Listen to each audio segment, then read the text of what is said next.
Many artists enter collectives to benefit their own career. Nonetheless, collectives end up benefiting every member of the group, causing a shared increase in popularity. At least, that's how it's supposed to go. Unfortunately, there's cases where groups break apart. This is due to members not having others' interests in mind when making decisions. This usually leads to internal conflict and even causing some to drop the group altogether, with some already leaving to just focus on their own career, thus depicting the pitiful demise of rap collectives by them eventually falling off. So today, I'll be looking at 3 groups that sadly ended. Don't forget to leave a like and subscribe. The first group that slowly faded away started back in 2006 within the streets of New York. The ASAP mob was started by ASAP Yams, ASAP Bari, and ASAP Ills, with them looking to become the biggest rap empire the world has ever seen. They quickly grew the crew by adding asapferg, ASAP Ant, ASAP Nas, ASAP Ty, and ASAP 12 just to name a few. Asaprocky, who was a spotlight to come out of the ASAP mob, would join in 2007. He would join by his connection to Bari, which eventually allowed him to link up with Yams. Although he joined the mob, he didn't start his promising rap career until 2011, with the track Purple Swag being the first of many hits to come. In fact,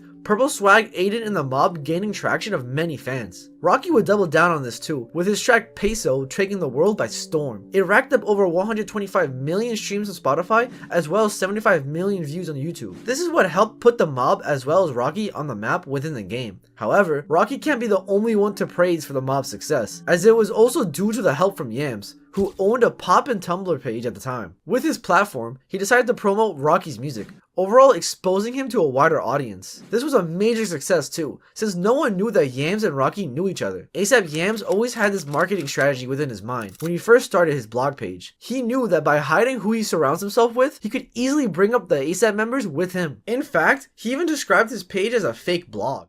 I developed the plan. I'm like, let me start a fake blog that people don't know is ran by me and shit like that, and I'm gonna put Rocky on since none of these other bitch ass blogs wanna put me on. Which truly showed what a marketing genius Yams was. Following the success of Peso, ASAP Rocky quickly became one of the next superstars within the industry, by Drake asking Rocky to go on tour with him. With all this newly found success, it was only right for Rocky to drop his debut mixtape, Live Love ASAP. The tape would cause multiple record labels wanting to sign Rocky. Thus, he signed a $3 million deal with Sony/RCA Records. Now, this deal would allow the crew to start going global, in which Rocky and Yams decided that 1.3 million from Rocky's deal would go into his and Rocky's new record label, ASAP Worldwide Group Entertainment, or AUG, while 1.7 million would go into Rocky's own solo career. After all, Yams did state in an interview that his goal with ASAP is to take it to the next level and become the next Def Jam Records. Yams would also serve as the executive producer of ASAP as well. Following the deal, ASAP Mob would perform at multiple concerts, universally building up the brand. Now, around this time, Rocky, Yams, and Bari were looked as the kings within the ASAP mob, since they all had a part in exposing the group to the world. From here, they decided to let Rocky sit on the bench to let the rest of the crew members really shine. This can be seen when ASAP Mob's first collab tape, Lords Never Worry, released on August 28th, 2012. Even though many were not too fond of the album, one member really started to radiate out of the rest. That person being asapferg, with his song Work being featured on the album. See, Work would quickly become a fan favorite out of the tape, with it racking up 24 million plays on Spotify and 12 million views on YouTube. In fact, the song was being praised so much that it caused Ferg to sign his own record deal with Sony/RCA Records, causing a Work remix featuring ASAP Rocky, French Montana, Trinidad James, and Schoolboy Q to be released on May 13th, 2013. This track would boost Ferg's career even more, with it immensely obtaining numerous streams. Work would even go on to enter Billboard's Hot 100 at the 100th spot, with the track even going RIAA double platinum. Rocky even prophesied Ferg's newly found success. This wasn't surprising since he always wanted to see the mob to be as big as him. Ferg was in student mode for a year straight, and now it's his time to shine. It's his time to teach. You know, now he was about to be a professor. Ferg is gonna be huge, mark my words, man.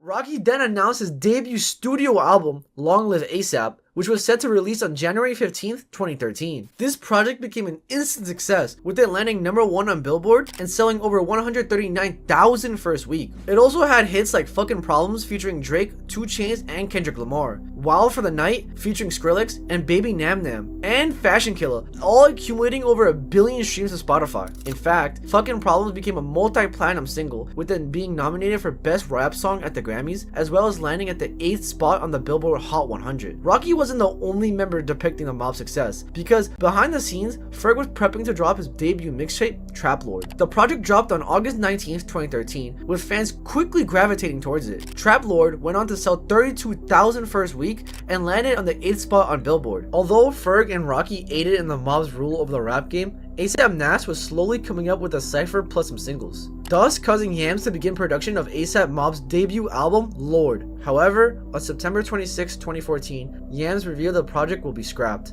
Unfortunately, just a few months following his statement, ASAP Yams sadly passed away due to a drug overdose. This would severely impact the mob and the game as a whole, since the mob were becoming the empire Yams wanted. We can see this impact with Rocky starting to become more experimental, with the tracks having a more somber approach. This was seen on his sophomore studio album, At Long Last ASAP, with the cover being a tribute to Yams. Once more, the album would be successful, with it landing at the #1 spot on Billboard and sold 116,000 first week. Claimed by Rocky himself, he would continue to test and create new sounds, which would be seen on his 2018 album, Testing, which contained a commercial hit called Praise the Lord featuring Skepta that does have over 1 billion plays on Spotify. This project sold 75,000 first week and became #4 on Billboard. Whilst Rocky was continuing his career, Ferg was still slowly becoming the next biggest member within the ASAP mob, as well as the other ASAP members starting to make a name for themselves, thus continuing the vision Yams always wanted. For starters, Ferg dropped his second studio project on June 22nd, 2016. The album was an improvement from Trap Lord, with an increase in sales. It also had the track New Level, which blew up at the time. ASAP Taiwai began releasing his own music by dropping a little mixtape named Best Kept Secret on April 13th, 2016, which had hits like Oh Well and Chamberlock featuring ASAP Yams. The collective would also release a collab project titled Cozy Tapes on Halloween of 2016, which was devoted to ASAP Yams.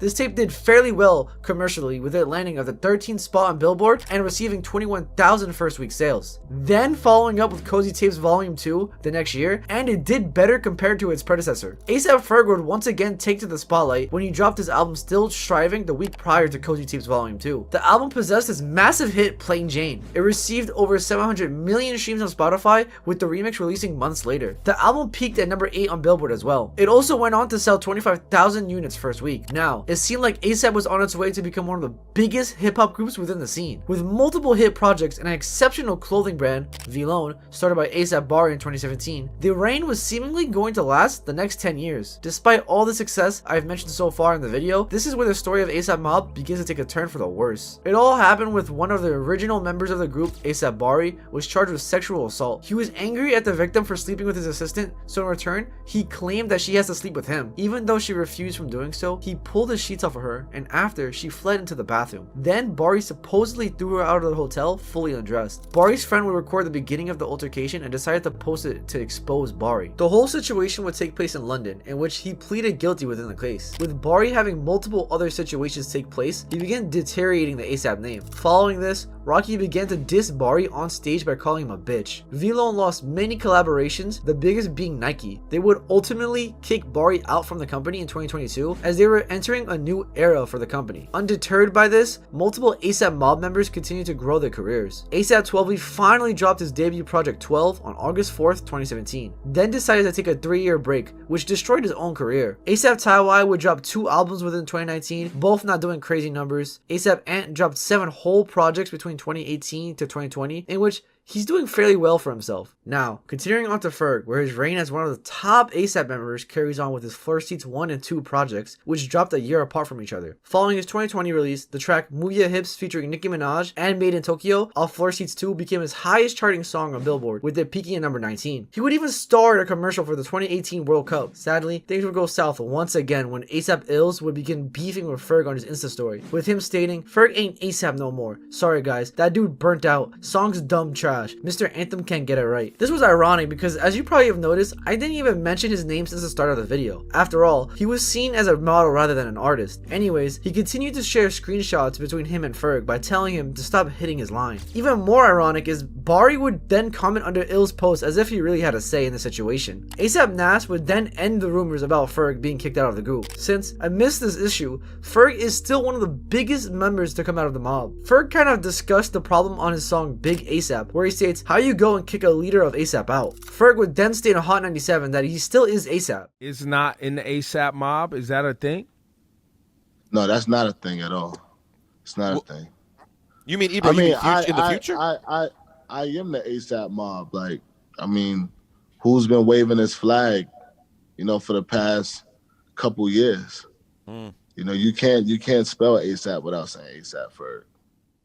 Oddly enough, the ASAP part of his name is still not on his YouTube, but on everything else. Now, fast forwarding to modern times where the mob hasn't made much of an impact as they once did, with Tywai still dropping music but not getting insane plays, Nas, who seemingly gave up on music, and 12e, who is barely hanging on with a couple of hits. Then both of the titans of the mob, that being Rocky and Ferg, not dropping any project within the last few years, the reign of the mob has truly came to an end. What would be a strong bond amongst one another ended up being loose ties, which is a similar fate that was seen with xxxtentacion's group, Members Only. After meeting each other while in juvenile detention, X and Ski the Mask the Slump God quickly became close friends. They both had a passion for music, in which they decided to collaborate on hella songs together following their release, thus resulting in X and Ski to develop their own collective titled Members Only, which at the time consisted of only them two. They also dropped their first collab project titled Members Only Volume 1 on April 20th, 2015. It contains such classics like Freddy vs. Jason, Fuck, and Goddamn, overall accumulating over 60 million streams on SoundCloud, which is insane for their first few collabs. Following this tape, X would announce new members to Members Only, one of the most notable ones being Kid Trunks. Then, he announced on Twitter in July that Members Only currently has 20 people and counting. Although not confirmed, at this point it seemed like Flyboy Tarantino, Kilo Jr., Fuck It, SND NG Chills, 100 Jr., and Yaprak Asimov all were in Members Only. However, this is just me speculating due to them all being featured on Members Only Volume 2, which did drop on Halloween of that same year. The project became a huge step up from Volume 1, with it acquiring over 1 million streams on every song on SoundCloud. Things would take a quick turn as the group was already facing challenges, by X tweeting, "I started Members Only with a lot of people who switched up and lost the juice far too early. They didn't have the patience or vision. And Members Only has taken a lot out of me, but has so paved the way for me.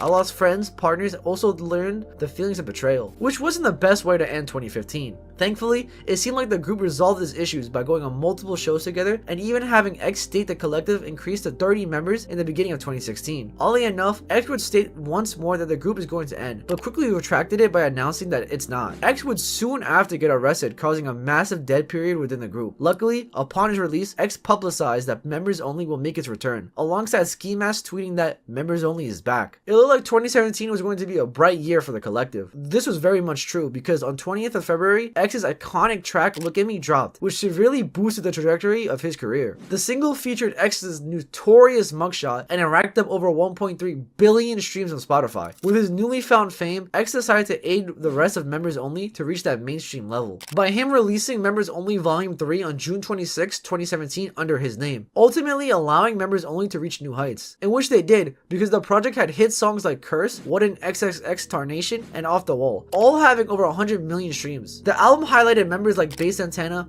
Coolie Cut, Kinsol, Kill Station, Kid Trucks, and Flyboy Tarantino. I would also like to mention that Volume 3 of Members Only dropped a little earlier than expected due to X being hacked. Sadly, one of the members named Wi-Fi's funeral would leave sometime in that year. His decision ultimately came down to him focusing on his own career. He always understood that I wanted to do my own thing, and when I joined Members Only, we had a whole conversation, and I told him, I was like, bro, if I'm doing this for you. I'm not doing this to benefit off of anything or anything like that. I'm doing this solidly because I want to help you.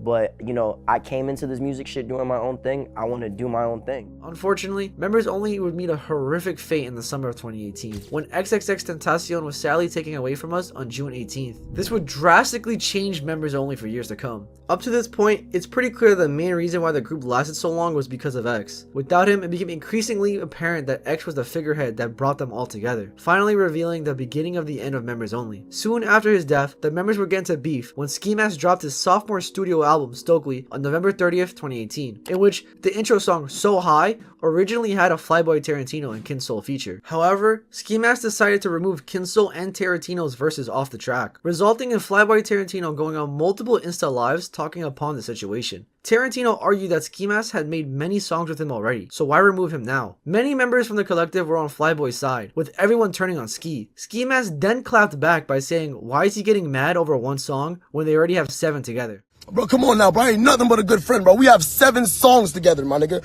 7 songs. And you mad because I put up one song that I took you off on my album and said I'm hurting your pockets. After this incident, Ski Mask slowly started to distance himself away from the group. This can be seen as well when Ski Mask only had 2 songs on Members Only Volume 4, in which he didn't even know he was going to be on. Y'all never told me nothing about Members Only. Y'all said I was not even going to be on Members Only Volume 4. Now, with X being at the height of his career, it significantly aided the trajectory of Members Only Volume 4. The tape would drop on X's birthday and once again be released under his name. This significantly caused it to be the most successful project out of the quadrilogy of tapes, with it selling 16,000 units in the first week and peaking at number 18 on the Billboard 200. The group would soon go on tour after the success of Members Only Volume 4, in which fans were slowly gravitating towards Craig Zen as being the future of the collective. Another problem would arise though, involving Bass Santana and Craig Zen. This all started when Bass Santana stated that Craig's single, Run It Back featuring X, was initially planned to be on Members Only Volume 4. Bass then claimed that he only saved the track to use it for his own album to help boost sales. Even though the truth never came to light, Craig's declaration of leaving Members Only didn't make things any better. Despite the fact that Craig Zen said it was all love, Kid Trunks and Cooley would still start to resent him. On top of this, Cooley would soon state that he was kicked from the group because he refused to sign a 20% contract, revealing that most of the issues were due to the members being money driven and fake, further proving that they were only really friends due to sharing a mutual friend. With that friend being gone, it only seemed that everyone's true colors will come to light. By everyone arguing with each other over X's name so their career gets amplified instead of just releasing the music to carry on his legacy, the vibes surrounding the group overall became very weird and shady. Having lost the 3 most famous artists within Members Only, the group eventually went into the abyss. They unfortunately peaked in 2019, where that is the last we saw from Members Only, and well, this was truly where it would all end. Everyone seemingly went their own paths. Kid Trunks became even more scummy when he faked having lung cancer for paid promotion, thus destroying his career as a whole. Craig Zen recently dropped a single with Cooley after taking a 4-year hiatus. With Cooley slowly starting to fade away from the scene, it was pretty evident they lost their momentum. With most of the other members seeing a similar fate, however, Killstation is still striving with him gaining millions of streams. Also, Ski Mask being the most successful to come out of the group and gearing up to drop his 3rd studio album, 11th Dimension. There is some light to come out of this dreadful situation. One can state that the main issue within the collective was how hard it was to maintain over 30 members. But what exactly happens when 3 members can't even coexist with one another? YBN or Young Boss Dude started around 2014 by ybnnahmir and Almighty J, and it was originally a GTA RP clan. At first, J and ybnnahmir didn't even like each other, which led them to developing multiple disses at one another.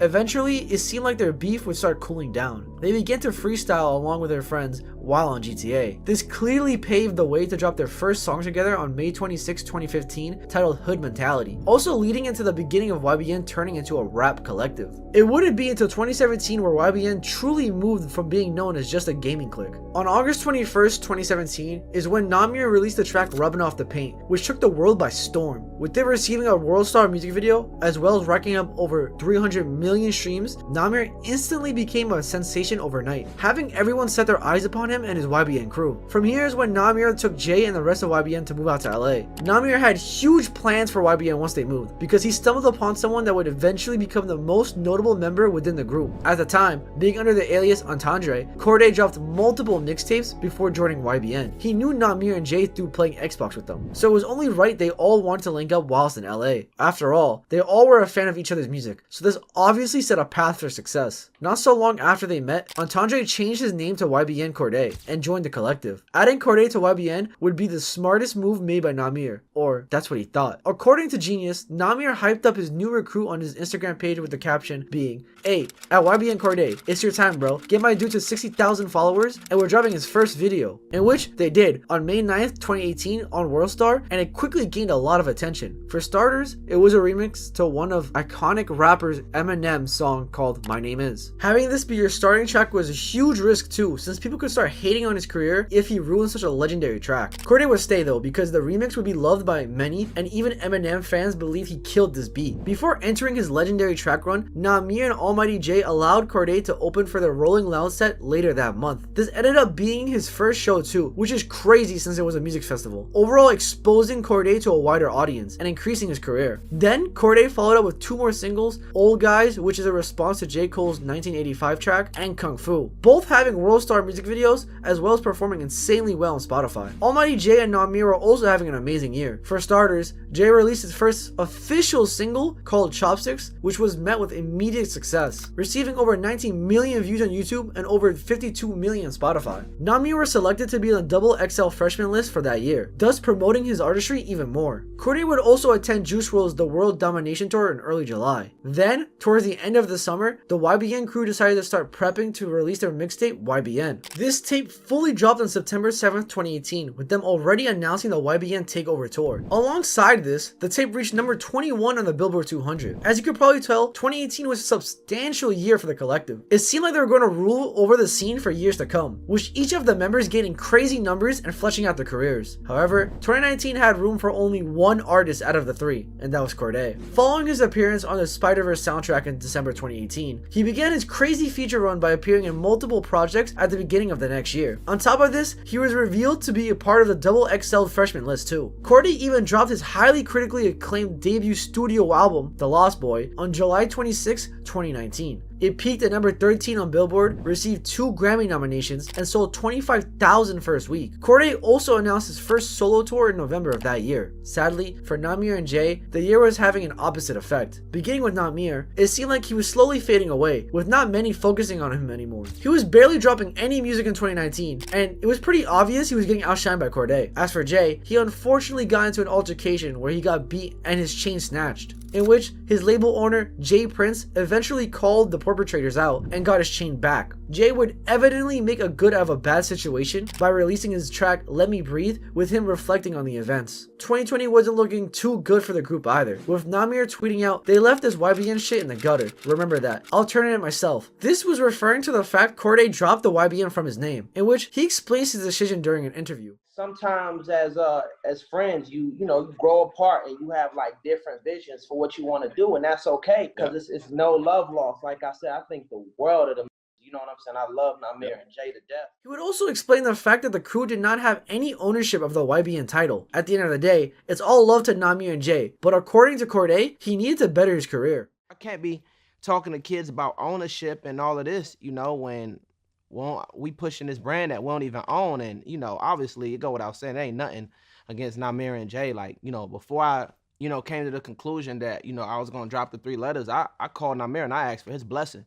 That was what was most important to me. Although Cordae was being pretty respectful towards Nahmir with his decision, Nahmir didn't appear to be too fond of his choice, as he took to Twitter saying, "After my album, I really just want to be done. Tired of fake friends, fake teams, weak-ass conflicts of interest. Everything. I'm gonna give you all the best music ever, then I'm gone." Nahmir stating this truly showed that YBN was tearing apart. Him wanting to quit music came from the fact the YBN name is being tarnished without their control. To make matters worse for Nahmir, fans began to question why he's promoting some weird site on his Insta page. He claimed that he was getting paid $5 grand for the promotion, so why shouldn't he take it? As a rapper, your image is at utmost importance. By promoting the site, it would make fans create a negative narrative around your name. Luckily, there were some positives for Nahmir in 2020, as his 2019 single Opstapa was slowly gaining traction on TikTok. This would allow Nahmir to start 2021 with a bang by releasing the remix featuring 21 Savage on January 22nd. It immediately blew up, performing very well. This led to him finally gearing up to drop his debut studio album, Visionland. Yes, I said debut album because for the past 5 years, Nahmir never dropped an album to capitalize on his success. Around this time, Jay would also start prepping to release his album, Battling My Spirit, in March, which did decent for his size. However, for Nahmir, him dropping Visionland on March 26 mainly caused a negative effect for his career, beginning with the fact that millions of people were clowning him for the song Soul Train. Even Lil Yachty would join in on the action by him saying he couldn't take himself seriously when joking about the track on Twitter. Although this helped gain some sort of relevance, it will forever tarnish his career. To make matters worse, the album only sold 4,000 units first week, alongside it not charting on Billboard. While Jay and Nahmir were slowly losing their hype, Cordae was making tracks with Eminem. This wasn't an issue though, because Nahmir would state that Cordae and Jay are still his brothers. He doesn't need the YBN in front of his name. If he wants to, he can start a tour with him and Jay, and that'll be the second YBN tour. At the end of the day, the 3 of them are family. Nahmir and Jay began to believe that the problems within YBN came from the outsiders running it. Jay would even call out their manager on Insta saying that they got stuck in a janky deal. He would even post on his Insta story explaining that they took advantage of some kids. Unfortunately, Jay spoke too soon because him and Jace would start beefing with Nahmir, claiming that he's a fake gangster. There was more to the beef though, because Jay would take to his YouTube channel explaining more of the story. Jay would even remove the YBN from his name following the beef. Weirdly enough, Jay did offer to do a celebrity boxing match with Nahmir. He even stated that he might as well get paid to beat his ass. Obviously, this boxing match never came into fruition, with both artists just focusing on their own careers. Now entering into today, where both Nahmir and Jay barely release any music. Nahmir did drop a tape in 2022, but it hardly gained any attention. Cordae stood to his career, with his last album being From a Bird's Eye View, which performed as well as its predecessor. He is slowly entering new heights with him working with the legends of hip-hop. Unlike Cordae, Jay and Nahmir kept not focusing on their career, which ultimately led to their fans drifting away from them. If they pressed the gas pedal on their careers, who knows where they will be at right now. Even though each one of these groups has ended, we shouldn't forget about the impact each one has made. After all, they introduced the world to new sounds and talent that we might have never seen. We should especially thank the young visionaries that aided in the formation of these crews. Although, it's sad to see them fall apart. Hopefully one day, we'll see them reunite again.